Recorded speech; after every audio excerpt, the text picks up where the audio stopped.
हमारे देश में कुछ लोग ऐसे हैं जो अपनी आत्मा देश के दुश्मनों को बेच चुके हैं। अपने ही देश को, अपने महापुरुषों को नीचा दिखाना, अपमानित करने में ये कोई कसर नहीं छोड़ते। ये दीमक हैं जो आपकी चौखट खोखली करने में लगे हैं। लेकिन अब देश जाग चुका है और हम और बर्दाश्त नहीं करेंगे। ये इंडिया अलायंस और सपा के नेता तुष्टीकरण की राजनीति के लिए सनातन धर्म, महापुरुषों और शौरवीरों का अपमान करते आए। 1990 में कार सेवकों पे गोली चलाने का आदेश देना हो या सेना के शौर्य पे शक करना हो, यही इनका कुचरित्र रहता है। सदन में खड़े होकर वीर योद्धाओं को गद्दार कहना सिर्फ एक बयान नहीं है, बल्कि राष्ट्र के सम्मान पर हमला है। महायोद्धा, भारत की शान राणा सांगा, जिन्होंने भारत के स्वाभिमान की रक्षा के लिए सैकड़ों युद्ध लड़े, उनके लिए गलत बोलना अस्वीकार्य है।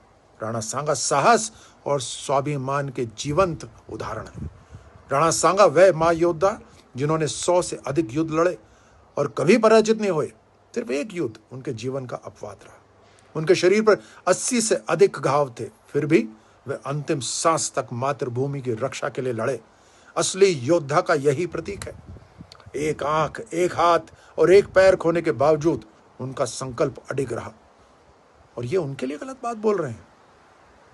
अब ये सच है, राणा सांगा ने 1517 में खतौली और 1518 में बाड़ी के युद्ध में इब्राहिम लोदी को हराया था। और यह सब कुछ बाबर के भारत आने से पहले हुआ था।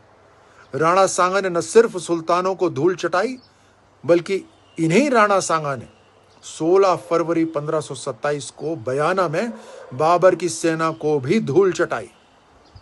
बाबर खुद बाबरनामा में लिखता है कि इस हार के बाद अपने सैनिकों को इस्लाम के नाक पर एकजुट किया और शराब छोड़ने की कसम खाई।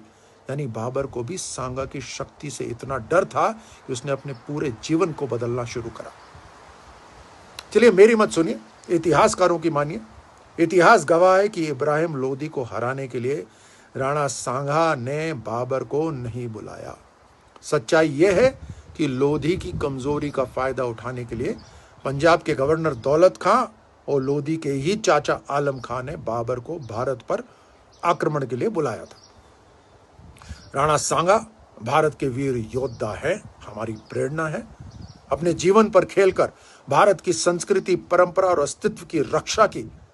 और हमें गर्व है कि हम भारत भूमि में, अपनी मातृभूमि में जन्मे हैं और अपना जीवन अपनी मातृभूमि को समर्पित करने का हमें सौभाग्य प्राप्त हुआ है। भारत का इतिहास राणा सांगा वीरों के शौर्य से लिखा गया है। जो वीर अपने रक्त की आखिरी बूंद तक भारत भूमि की रक्षा के लिए लड़ता है, उसे गद्दार नहीं, राष्ट्र नायक कहा जाता है।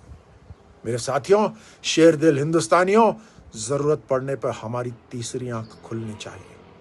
हमारा देश और सनातन धर्म शांति प्रिय है। ये मेरा संदेश हर देशभक्त को भेजेगा।